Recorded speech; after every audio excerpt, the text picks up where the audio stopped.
What's up, guys? Welcome back to the Afterlife. Today I have a new video. I'm going to be showing you how to assist feed or force feed. Sometimes people interchange the words incorrectly. They use them incorrectly. There is a difference between assist feeding and force feeding. It's just right there in the name. Assist feeding is you're just gonna put the mouse or the rat in your snake's mouth, kind of a little bit inside, and then let her do their job as far as keep feeding it. That will be assist feeding. Force feeding will be you shove the whole thing all the way down the throat. That will be force feeding, and that you should be using that in more extreme cases where if they don't eat now, most likely they're gonna die. That will be the time to force feed. Assist feeding is when they're definitely past their feedings. They still haven't eaten. Sometimes ball pythons don't know, haven't figured out what food is, how to eat it, and things like that. How to eat it, but just how to kill their prey, or that's prey that they're supposed to eat it or something, and they just kind of wear around. And if you don't intervene, they will definitely die. Okay, so I have a friend that had this clutch. They hadn't been eating. 3 of the hatchlings. 2 of them, I got them to eat just when environmental changes. So they have already taken on their own.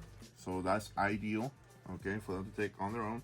But this one right here is past a few weeks where it's starting to become a concern, although he still has some good, I don't know if it's a he or she yet, but he still has some good weight, doesn't look, lethargic or anything like that. But it is definitely a time where we can start trying to intervene and assist feed. So that's what I'm going to be doing. He either, can't remember, he told me he tried and just couldn't, or he doesn't feel comfortable doing it. So I decided I'm gonna make a video about it. That way, if you are at this point, you can do it yourself, and possibly save your hatchling's life. This is definitely a very important skill to have if you're gonna be breeding ball pythons. You are bound to run into this problem. Okay, so first thing that you're gonna have to do is obviously get a pinky or something of good size. For this one, it's a little bit small.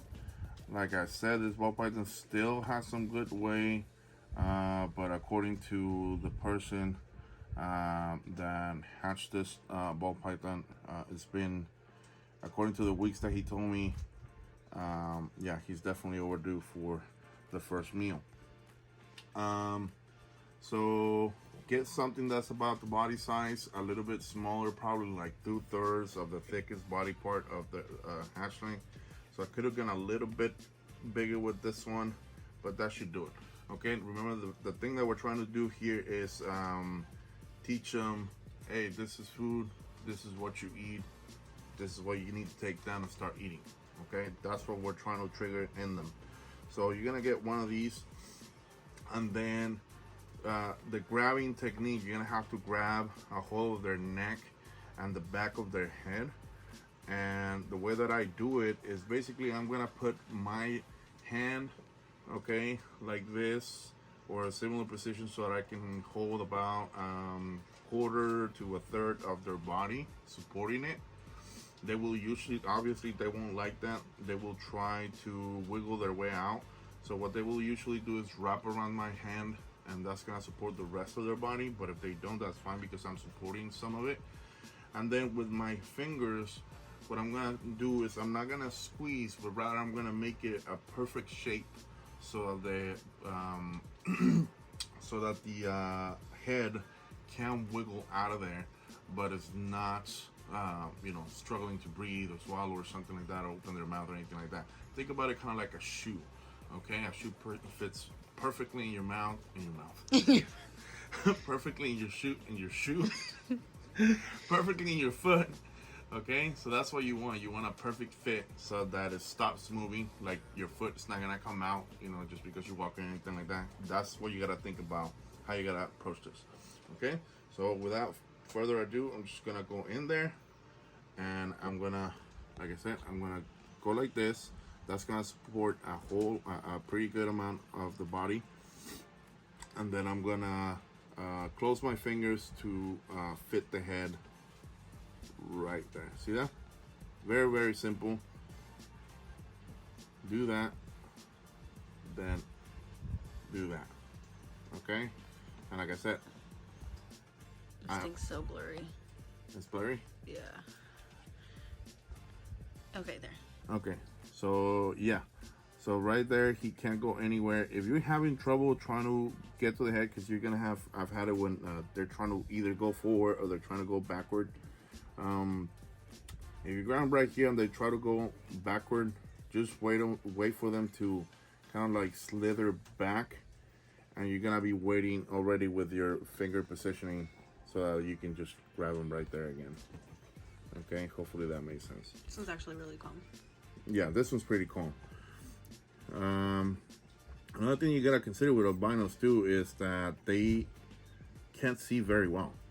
Okay, so a lot of times, even though you put a mouse in there with them, they can't see very well. So try to go with brighter colors like white, because in the dark, you know, in the tub, they're gonna be able to see white a lot better. Okay, so keep that in mind. All right, so next thing you're gonna do is you're just gonna go forward with the head of your hopper, and you're just gonna push, and he eventually is gonna start opening the mouth. Be careful because they have those sharp teeth. Most likely you will get some poking, so you can see how he's starting to kind of like wanting to open the mouth, but not really. He's starting to wiggle now. Just keep on pushing. Don't push too hard, but just gradually keep pushing until he opens. Okay, and then you're just basically going to go all the way to the throat. Okay, and you're gonna start pushing like so, and try to keep the neck straight. I don't know if you can see that. Okay, try to keep the neck straight. Try to see what you're doing in the throat. Make sure you go in the throat whole. Okay, and you're not just pushing like down on the mouth or in a direction that is not gonna go in. And this freaking pink is like super floppy, but you just gradually gonna, and see, this is what I mean. See, it's starting to fold and not even go inside the throat. So keep checking what you're doing. So now it's inside the throat. You can see it in the video.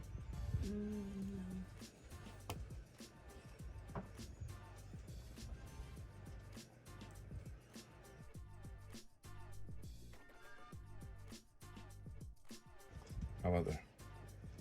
No, we can't see the throat, but we can see the mouth. Okay, so just make sure that you're going inside the throat, okay, and not just pushing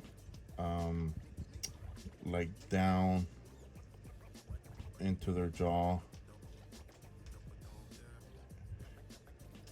Okay, and again, force feeding will be the same process. Some people will even stop at this point with assist feeding and just let them work it out. I like to go about maybe like halfway for assist feeding. Okay, just kind of like make it a little bit easier of a decision for them to, okay, I'm gonna just eat this instead of trying to spit it back out.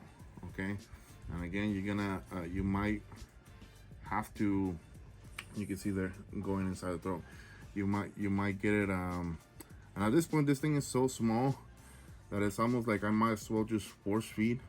But if you know, it's up to you. At this point I could just keep shoving it down or just stop right here and make it an assist feed. Up to you.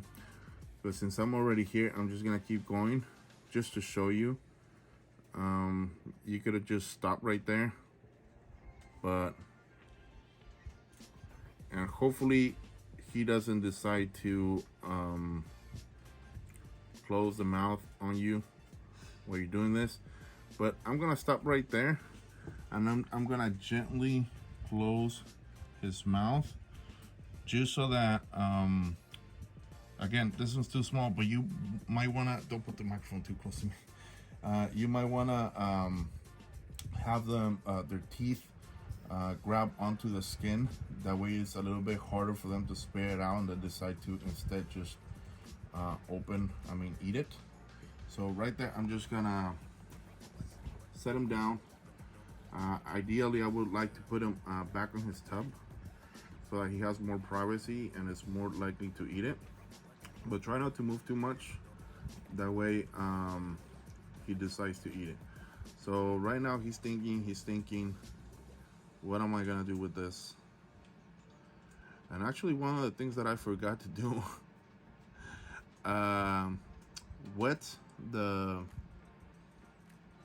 feeder a little bit. When ball pythons eat, when they squeeze their prey, their mouth starts salivating. Okay, Oh, it's eating. and then that makes it a lot easier for them to swallow their prey. So definitely wet the feeder a little bit so it makes it easier for them to eat. In this case, I forgot, but again, it didn't become an issue, especially since the feeder was so small. And you can see how he's losing weight sometimes, like right there, the skin. How he has definitely lost some weight from the time he was hatched. And at this point, he has already decided, I think it's easier for me to just eat this thing. And he's starting to realize, wait a minute, this is actually good. This is a good idea. Wait a minute, what is this? This is yummy. This is delicious. So hopefully the next time that he smells this, he's gonna realize, wait a minute, this is what I ate the other day. This is actually food. I'm gonna strike and kill it, and I'm gonna eat it. Okay? And this is a success. I mean, again, the thing was so small that as soon as it was in the throat, it was almost like all the way in. So the best, if you want to call it assist feeding or force feeding, I guess it's kind of like a both, combination of both. But that's what you would do. Okay. Again, if your ball python is at that point where he might need an assist feed, go ahead and assist feed. If he doesn't eat, you still got a few more tries. But the thing about you trying it is eventually you can traumatize him. Okay, he's gonna be flinchy. He's not gonna be having good experiences with you. So you might wanna assist feed, almost kind of like force feed, to ensure that you're gonna get it on the first try, and that he's gonna realize, okay, this is food. This is what I gotta do in order to survive. Okay. Again, he's probably not that shy right now, because like I said, albinos don't see very well, just like rats. If you ever had albino rats, they do this kind of like back and forth with their head, going like this, because they cannot see. So they're trying to kind of get a better angle. That's the same thing with albino pieds.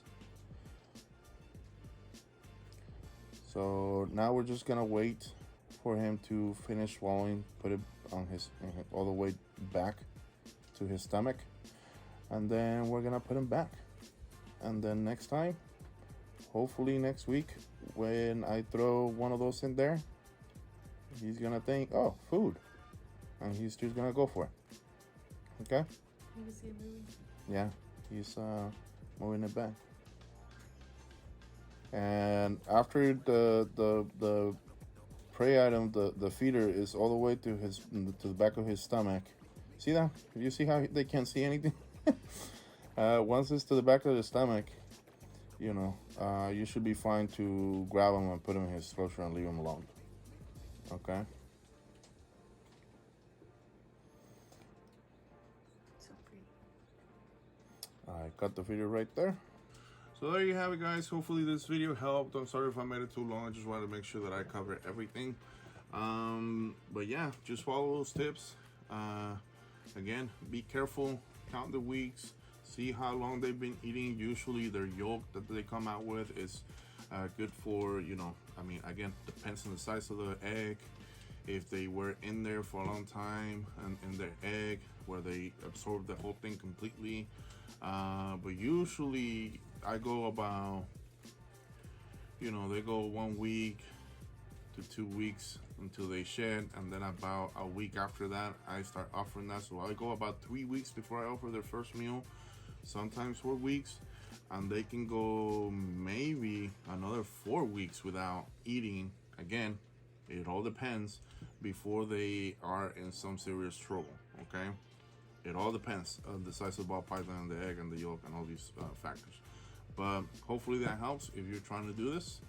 And please feel free to comment if you have any questions. Until then, I'll see you next time.